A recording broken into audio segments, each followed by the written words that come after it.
Until the age of about 25, all I knew was the God of religions, God as men have created him, and I did not want him at any price. I denied his existence, but with the certitude that if such a God did exist, I detested him. When I was about 25, I discovered the inner God. And at the same time, I learned, and this is something that really astonished me, and I would really like to share this with people. This is once she has realized the inner God. She says, at the same time, I learned that the God described by most Western religions, and these are the religions we are here to talk about, basically, because we know these are the religions which we are having a problem with today.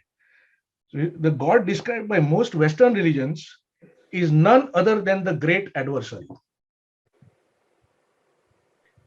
That the God described by most Western religions is none other than the great adversary. When I came to India in 1914 and became acquainted with Shri Aurobindo's teaching, everything became very clear. I just wanted to kind of share this because I thought it was relevant to the topic. Because generally, at least coming from our tradition, we really tend to emphasize, the unitive aspect of religions and spirituality.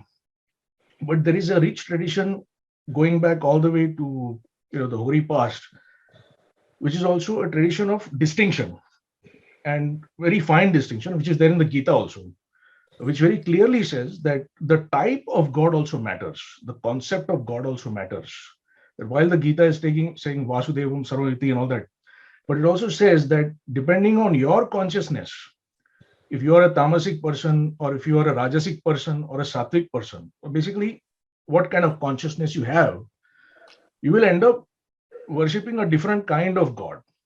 If you're a sattvic person, you will worship a deva. If you're a rajasic person, you will worship somebody who's a rakshasa or an asura. And if you're a tamasic person, you worship a certain different kind of a god. So I think this is something that we need to also bring into the discussion whenever we're talking about religions and why we are facing this problem. Because we have been preaching the message of unity and the message of brotherhood and the message of peace, since Sarve Bhavantu Sukhina and everything, all since those time. But why is it for thousands of years we have been suffering so much at the hands of these religions? It's because their concept of God is completely different. And the consciousness from which that God emerges is a very different consciousness. Because while we are here trying to solve the problem of the harmony of religions, they are very clear that they are trying to solve the problem of our existence. Because from their perspective, from the perspective of their religions, the problem is that there are these other religions which are existing, which are anathema in their perspective. So that is a very different kind of a God and a very different kind of a religion. And we need to recognize that while we also understand that, that in Kurukshetra, both sides is Krishna, both sides is Vasudeva. But there is a distinction, there is a difference. The Kauravas are there and the Pandavas are there. And while Arjuna is constantly trying to figure out what is the right way and philosophizing and going back to discussing with Krishna, the Kauravas have no doubt. They are absolutely clear in their mission, what they want to do. And that is why we need to make sure that we are also very realistic. As Shri Aurobindo says in the essays of the Gita, that we need to have the courage to look at the world in the face and see how terrible it is and not delude ourselves that, everything is good and fine. That's the, while that's an aspect, as Amit was pointing out, there's another aspect we need to actually keep in mind.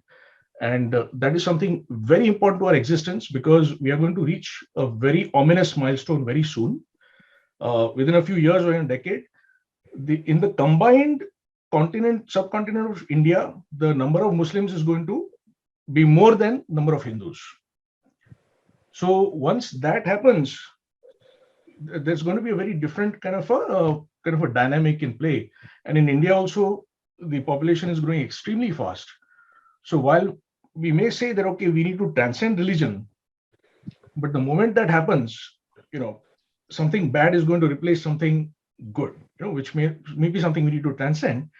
But life, spirituality, sadhana is going to become exceedingly difficult if that happens. So we need to keep our eye on this aspect of the truth as well. And that's all I wanted to add. Thank you.